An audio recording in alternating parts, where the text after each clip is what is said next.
Hi అండి. Billionaire wife part 59. అప్పుడే తలుపు వద్ద ఒక కారు భారీ శబ్దంతో వచ్చాగింది. అందరూ చెప్పు బయట వైపుకి తిరిగింది. ఇక బిగుతుగా ఉన్న దుస్తుల్లో అతిగా ఆకర్షణీయంగా కాకపోయినా ఇక శరీరాన్ని పూర్తిగా కప్పుకున్న ఒక అమ్మాయి ముందుకొచ్చింది. ఆమెను చూసిన వెంటనే అరవింద్ ముఖం ఒక్క క్షణంలోనే మారిపోయింది. అరే రండి, మీకోసం ఎదురు చూస్తున్నాను. తృప్త చారు చేతిని పట్టుకుని లోపలికి తీసుకొచ్చి అందరికీ పరిచయం చేసింది. ఆమె పెద్దలందరికీ నమస్కరించి అరవింద్ దగ్గరకు వచ్చి నిలబడింది.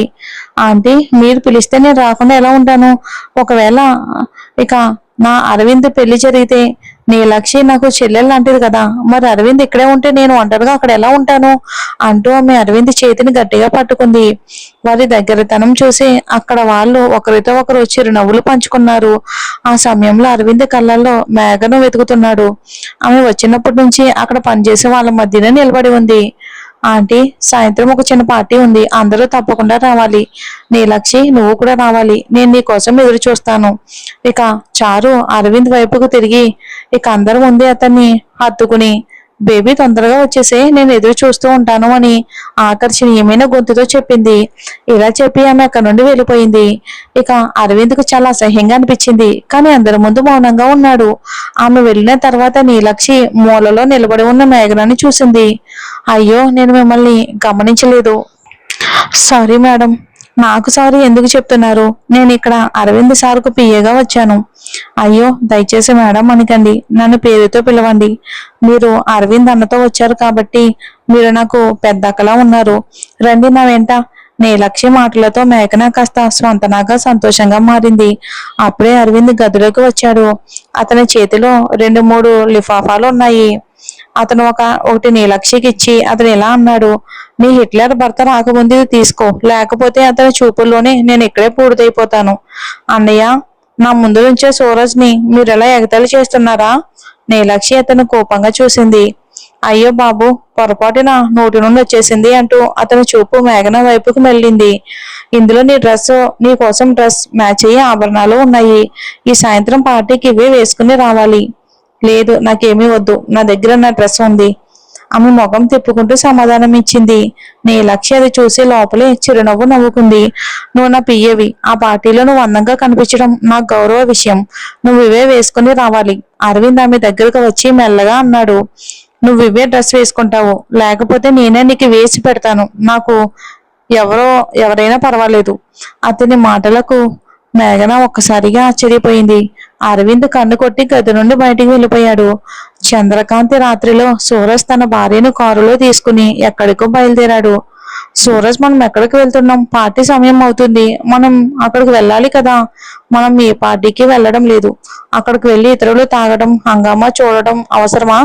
మనం ఇద్దరం ఒంటరిగా ఒక ప్రత్యేకమైన చోటుకి వెళ్తున్నాం. అరవింద్ అన్నయ్యకు బాధ కలుగుతుందేమో కదా. ఏ నోరు మూసుకో. నీకు నేను ముఖ్యమా లేక అతనా? నువ్వు ఈ మధ్య అతని గొప్పలు ఎక్కువగా చెప్తున్నావు. అన్నయ్య అన్నయ్య అని పిలవడం ఎక్కువైంది. నా కోపం చూస్తే అంటూ సూరజ్ పళ్ళు బిగించాడు. కారు వేగం పెంచాడు. భయంతో నీలక్షి తన పొట్టను పట్టుకుంది. అది చూసి సూరజ్కు తన తప్పు తెలిసింది. అతను కారు ఆపి ఆమె వైపుకు చూశాడు. నీలక్షి కళ్ళల్లో నీళ్ళొచ్చాయి. ఆమె ముఖం తిప్పుకుంది. నీల, సారీ యార్, కోపంలో కొంచెం ఎక్కువే మాట్లాడేశాను అంటూ అతను ఆమె మూతిని పైకి లేపాడు. ఆమె ఏడుస్తూ ఉండడం చూసి అతను లోపలే కలత చెందాడు. ముందు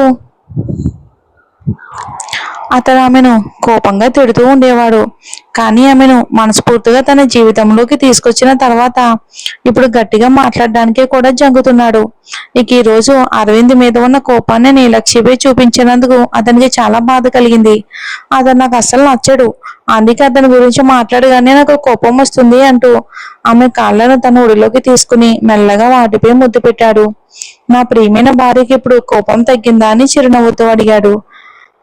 నీ కోపం ఎలా తగ్గించాలో నాకు తెలుసు అంటూ అతను కారు గాజులను అద్దాలను మూసి ఆమెను ఆట పట్టించేందుకు సరదాగా నటించాడు.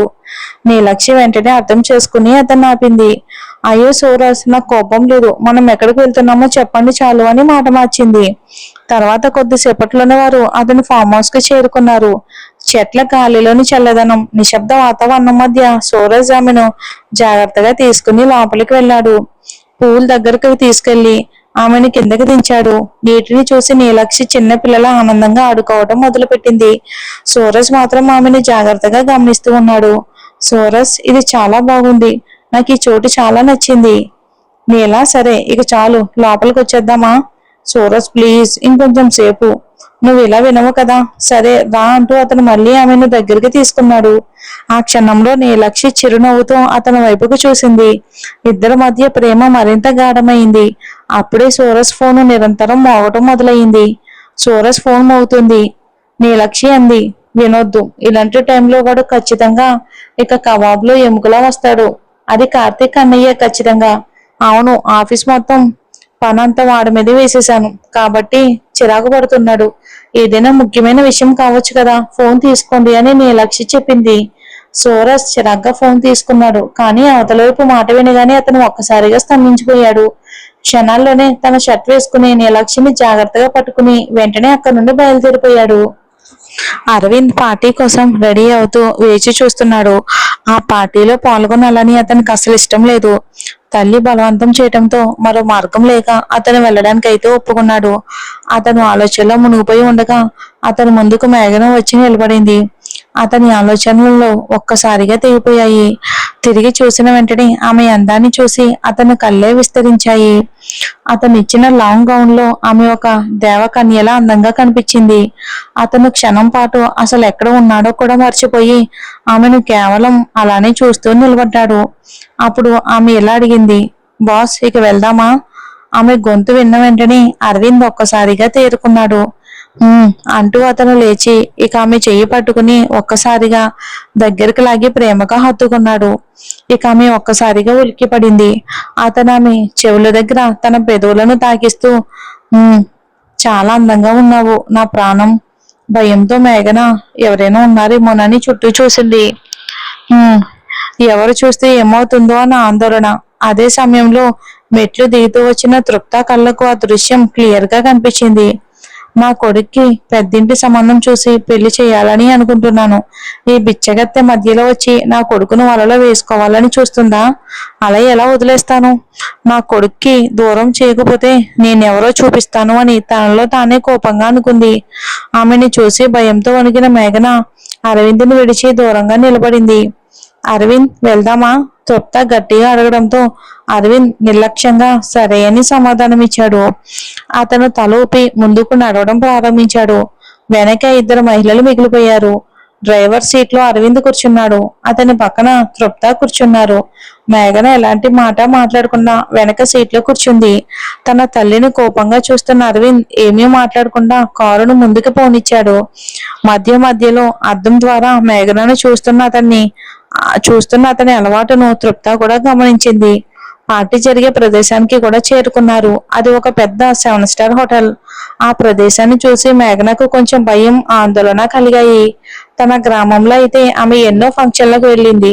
కానీ అప్పుడు స్నేహితుల గుంపు తోడుగా ఉండేది కాబట్టి పెద్దగా భయం ఏమీ ఉండేది కాదు. కానీ ఇక్కడ పరిస్థితి వేరు. అరవింద్ కారు దిగగానే చారు వేగంగా వచ్చి అతన్ని హత్తుకుంది. చేయి పట్టుకుని లోపలికి తీసుకెళ్ళింది. కానీ ఆమె చూపు మాత్రం మేఘన మీదే నిలిచింది. ఆమె వెనక్కి వస్తున్న మేఘన చెయ్యిని తృప్త పట్టుకుని లాగింది. ఏ అమ్మాయి, అక్కడే ఆగు. తృప్త మాటకు తిరిగి చూసి మేఘన, చెప్పండి మేడం అని అంది భయంతో. నా కొడుక్కి దూరంగా ఉండు. అతను వెంట వెళ్తున్న అమ్మాయిని చూడు, తనే నా కోడలు. 100 కోట్ల ఆస్తి ఉంది. అలాంటి అమ్మాయి నాకు కోడలిగా రావాలి. నీలా పేద అమ్మాయి మాత్రం కాదు. మేడం, మీరు తప్పుగా అర్థం చేసుకుంటున్నారు. నాకు ఎలాంటి ఉద్దేశం లేదు. నేను అరవింద్ బాస్ దగ్గర పిఏగా మాత్రమే ఇక్కడికి వచ్చాను. ఇక బాస్ తప్పకుండా రావాలి అన్నందుకే నేను వచ్చాను. లేకపోతే నాకు ఇలాంటి ప్రదేశాలకు రావాలని ఏ మాత్రం కోరిక ఇష్టం లేదు. అయ్యో, నా కొడుకు రా అంటే వచ్చేస్తావా? అయితే అతను బెడ్ పైకి రమ్మంటే అక్కడికి వెళ్తావా? తృప్త చెప్పిన ఆ అసభ్యమైన మాటలకు మేఘన ముఖం కోపంతో ఎర్రపడింది. సిగ్గులేదా నీకు? నీ తల్లిదండ్రులు నీకు ఇది నేర్పించారా? ధనవంతుని చూసి వలలో వేసుకోవడానికి ఇక నిన్ను ఇక్కడికి పంపారా? నువ్వేమాత్రం ఏమీ సిగ్గు లేకుండా తిరుగుతున్నావు. ఛీ మేడం, దయచేసి నా గురించి మాత్రమే మాట్లాడండి. మా తల్లి తండ్రుల గురించి మాట్లాడే హక్కు మీకు లేదు అని మేఘన కోపంతో అరిచింది. చివరికి ఇక అదే సమయంలో అక్కడ పార్టీ హాల్లో రకరకాల పెద్దింటి అబ్బాయిలు అమ్మాయిలు గుంపులుగా చేరి ఉన్నారు. ఇష్టం లేకపోయినా అరవింద్ అక్కడ నిలబడి ఉన్నాడు. చారు అతని చేతిని అతుక్కుని తన స్నేహితులకు పరిచయం చేస్తూ మాట్లాడింది. అరవింద్, ఎందుకు అంత సైలెంట్ గా ఉన్నావు? నా ఫ్రెండ్స్ తో మాట్లాడండి, ఎంజాయ్ చేయండి. ఇంకా ముఖ్యంగా ఇక్కడ ఏ అమ్మాయి నచ్చినా చెప్పండి, నేనేమీ అనుకోను. ఆమె మాట పూర్తయ్యే లోపే అరవింద్ చూపు ఒక్కసారిగా కోపంగా మారింది. అతనికి ఆ మాటలు ఏమాత్రం నచ్చలేదు. చిరాగ్గా ఆమె చెయ్యి విడిచాడు. ఇలాంటి మాటలు మళ్ళీ మాట్లాడుకోవని చెప్పాడు. చారు ఒక క్షణం ఆగిపోయింది. అతని గొంతు ఆమె ఊహించినంత గంభీరంగా ఉండడంతో ఇక చుట్టూ ఉన్న వాళ్ళు కూడా కాస్త నిశ్శబ్దమయ్యారు.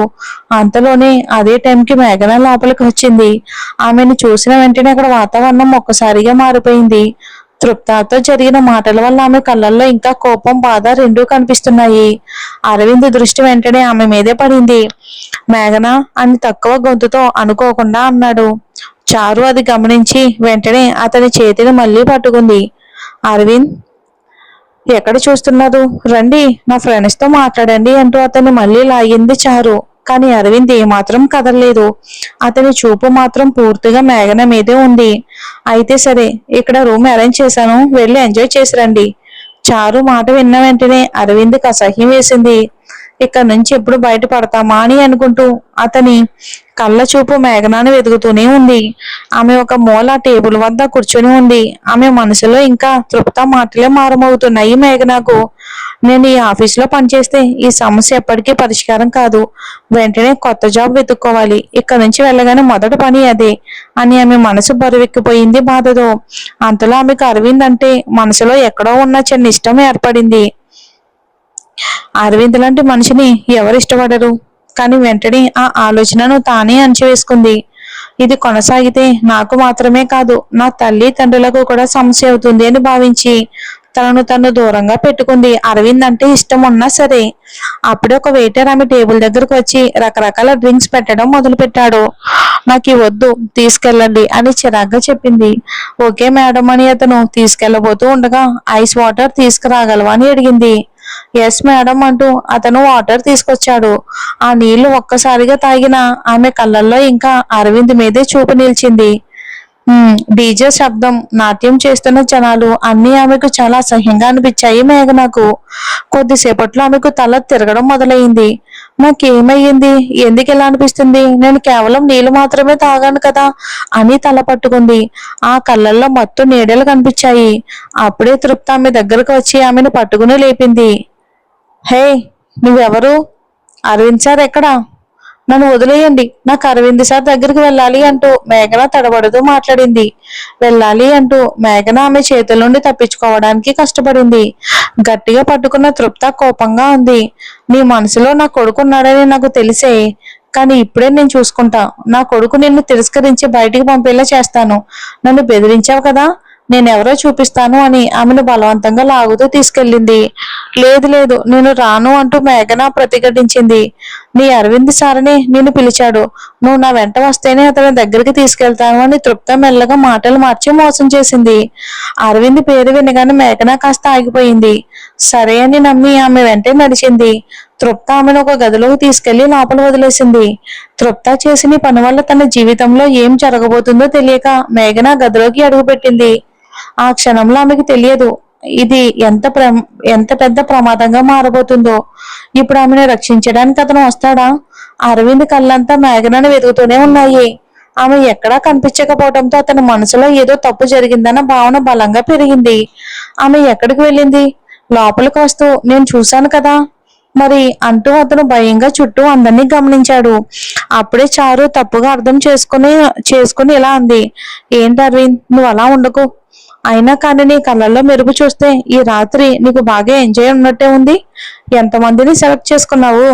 ఆ మాటలు విన్న వెంటనే అరవింద్ ఆమెపై అసహ్యం, కోపం రెండూ వచ్చాయి. ఛీ, నన్ను నీలాంటి వాళ్ళతో పోల్చుతున్నావా? నేను మా మావయ్య పెంపకం, ఎప్పుడు తప్పు పని చేయను. నీలాంటి చెత్త దగ్గర నిలబడడం కూడా నాకు అసహ్యం. మీరు అంత కాలువ చెత్త లాంటి వాళ్ళు. ఒక వ్యభిచారిణి కూడా తనతో ఉన్న వ్యక్తికి నమ్మకంగా ఉంటుంది, కానీ మీరు దానికంటే కూడా దిగజారిపోయారు. నేను నీతో పెళ్లి చేసుకోను. నేను ముందే ఒక అమ్మాయిని ప్రేమించాను, ఆమెని పెళ్లి చేసుకుంటాను. ఏం చేయగలవో చేసుకోండి. అరవింద్ కోపంగా అన్న వెంటనే చారు ముఖం కోపంతో ఎర్రబడిపోయింది. ఇక అరే ఆపు అరవింద్ ఆపు! మత్తులో ఊగుతూ ఆమె కేక వేసింది గట్టిగా. మీరందరూ మహిళా జాతికి అవమానం అని అరవింద్ చాలా గట్టిగా అరిచాడు, ఏమాత్రం తగ్గకుండా. నేను ఇక్కడ మీ మాటలు విని మౌనంగా ఉన్నాను. అది మా అమ్మ కోసం మాత్రమే కేవలం. కానీ ఇప్పుడు నేను మౌనంగా ఉంటే నా జీవితాన్ని నేనే నాశనం చేసుకున్నట్టే అవుతుంది. ఈ కళ అని చెప్పి అతను మేఘనాన్ని వెతుక్కుంటూ అక్కడి నుండి వెళ్ళిపోయాడు. చారు అతన్ని కోపంగా చూస్తూ ఉండిపోయింది. ఆమె స్నేహితులు ఆమెను మరింత రెచ్చగొట్టారు. చారు ఇతనికి తగిన బుద్ధి చెప్పాలి. మనల్ని ఎలా అవమానించడానికి ఇతనికి ధైర్యం ఎలా వచ్చింది? అబ్బాయి చూస్తే చాలా స్మార్ట్ గా అందంగా ఉన్నాడు. అతనితో డేట్కి వెళ్దాం అనుకున్నా, ఇప్పుడు కుదరదేమో అని ఒక స్నేహితురాలు బాధగా అంది చారుతో. మనమేమో వేరేలా ఆలోచిస్తున్నాం, నువ్వేమో నీకే చూస్తున్నావు. అతను మనల్ని అవమానించాడు మరో అమ్మాయి అంది. చారు నువ్వేం చేయడం లేదు ఎందుకో, ఏదైనా చెయ్యి. చారు తన స్నేహితురాలతో నీకు అతనితో డేట్ కావాలా, నేను ఏర్పాటు చేస్తాను అంటూ వైన్ తాగుతూ అంది. చారు నువ్వు పిచ్చిదానవా అని ఆమె స్నేహితురాలు అడిగింది. అతనిపై నీకు కోరిక లేదా? చారు కనుబొమ్మలు ముడుచుకుని అడిగింది. కొద్ది క్షణాల్లో నిశ్శబ్దం తర్వాత ఆమె స్నేహితురాలు అంది. కానీ అతను వెళ్ళిపోయాడుగా. తను చాలా నీతిమంతుడుగా భావిస్తున్నాడు తనని తాను. బ్యాక్వర్డ్ అని అంది. మనమే అతన్ని మార్చేస్తాం, ఫార్వర్డ్ చేస్తాం డియర్. చారు శాంతంగా కానీ ప్రమాదకరమైన చిరునవ్వుతో అంది. వాళ్ళకేమీ అర్థం కాలేదు. అది ఎలా అని అడిగితే చారు కేవలం ఒక సైతాన్ చిరునవ్వు మాత్రమే ఇచ్చింది. ఇది ఎలా ఉండగా తృప్త మేఘనను ఒక గదిలోకి తోసి తలుపు మూసింది. మత్తులో తడబడుతూ మేఘన ఎవరికో ఢీకొంది. ఆమె కళ్ళకు అన్ని మసగ్గా ఉన్నాయి. ఆ అమ్మాయి చూస్తే బాగానే ఉందిగా. ఒక వ్యక్తి మరో వ్యక్తి భుజంపై చేయి వేసి అన్నాడు. కానీ ఏం లాభం, ఆ మేడం ఏం చేయొద్దని చెప్పింది అని మరొకడు చెప్పాడు. ఆమె ప్లాన్ ఏంటి?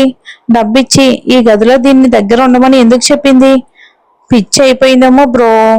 ఇంత అందమైన అమ్మాయి దగ్గర ఉండి నటించడం ఎలా అంటూ వాళ్ళ దగ్గరికి వచ్చారు. ఒకడు మేఘనాన్ని పట్టుకోవాలని ప్రయత్నించగా ఆమె వెనక్కి తగ్గింది. మీరెవరు? నా అరవింద్ ఎక్కడా, అతన్ని పిలవండి అంటూ మత్తులో మేఘన గొనికింది. అంతలో దూరం నుండి ఎవరో ఆ మొత్తం గందరగోళాన్ని గమనిస్తూ నిలబడ్డారు. హాల్లో ఉన్న శబ్దం అశాంతి మధ్య అతని కళ్ళల్లో ఒక ఆందోళన కనిపించింది. మేఘన ఎక్కడా? అతను వేగంగా ముందుకు కదిలాడు. కారిడార్లోని ఎవరో అరవింద్ను లోపలికి తీసుకెళ్ళండి అని చెప్పడం వినిపించగానే అతని అడుగులు మరింత వేగమయ్యాయి.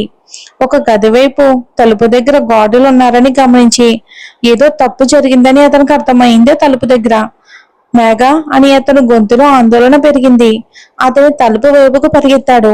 ఇంతలో గదిలో లోపల పరిస్థితి మరింత క్లిష్టమయ్యే ముందు బయట నుంచి తలుపు బలంగా తట్టిన శబ్దం వినిపించింది. తలుపు తెరవండి అన్న గంభీరమైన గొంతు. ఇక అందరూ ఒక్కసారిగా ఆగిపోయారు. మరి చూద్దాం ఏం జరుగుతుందో.